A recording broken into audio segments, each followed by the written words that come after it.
7-year-old boy has donated £30 of his Christmas money to the Colchester Hospital unit that saved his half-sister's life.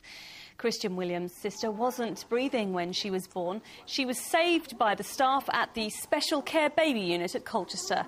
Christian was so grateful he donated some of his Christmas money to help buy life-saving equipment. And he's doing the same again this year.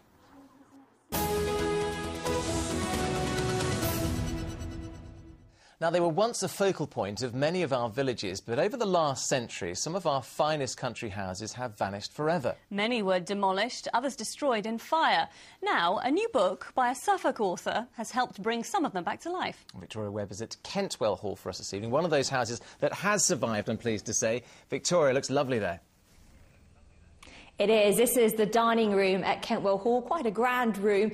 In 1971, Judith and Patrick Phillips bought this house, and by restoring it over the years, they've learned a lot about its history.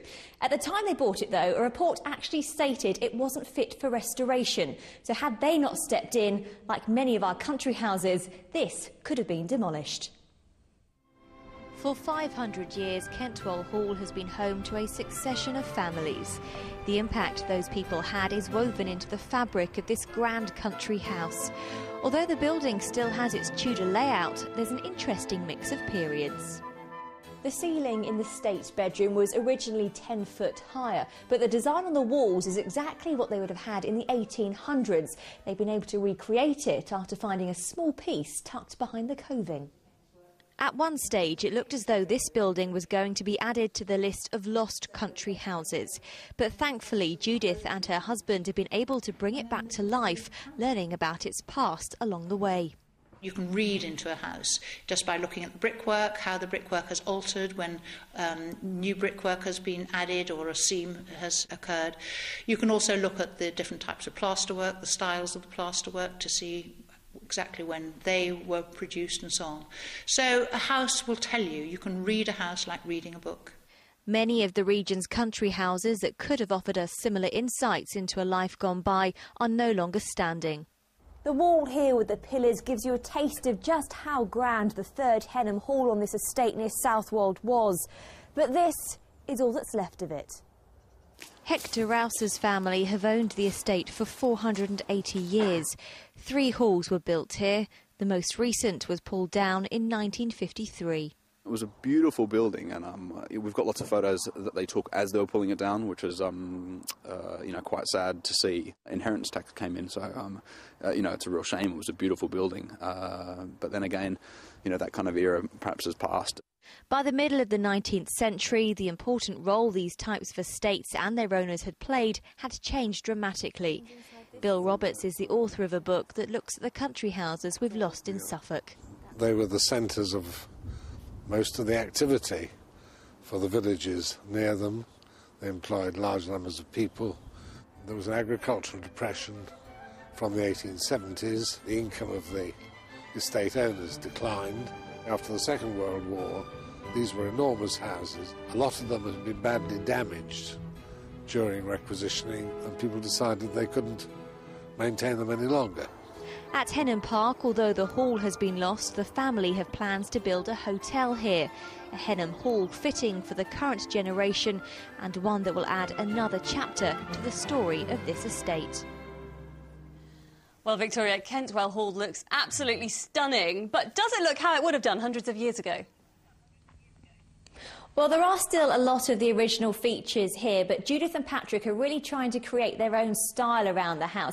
We're in the drawing room at the moment. The structure of the room and the frieze around the top is the influence, well, it is the work of the architect Thomas Hopper from the 1800s. But if you look at the ceiling, that mural there is actually work that Judith and Patrick have had commissioned. They've had lots of murals commissioned over the last 25 years. Now, the restoration process is obviously ongoing. If I take you through to the Great Hall here, they're decorating at the moment. They're giving it a bit of a facelift.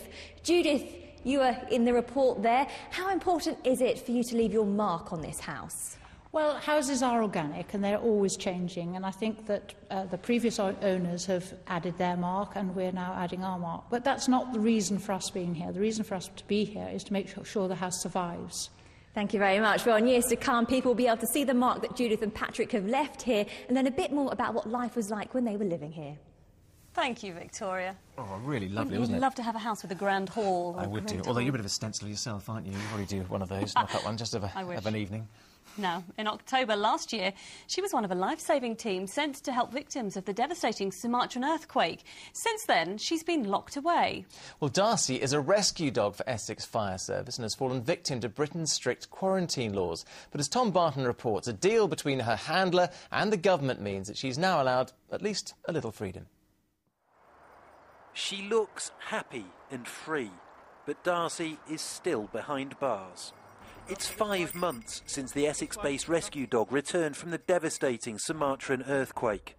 But Britain's strict rabies laws mean that she's still not been allowed to return home to her handler. It's the type of nature they are. They can adapt to different situations. For me, or as people say, it's always harder on the handler. But the confines of the confinement would have been detrimental to her fitness, her search capabilities, because she would need to do a lot of training when she came out. After a campaign by Essex Fire Service, a unique agreement was reached with DEFRA to allow Darcy to be trained at the Urban Search and Rescue Base in Colchester. It is now a licensed quarantine centre and is checked weekly by a local vet.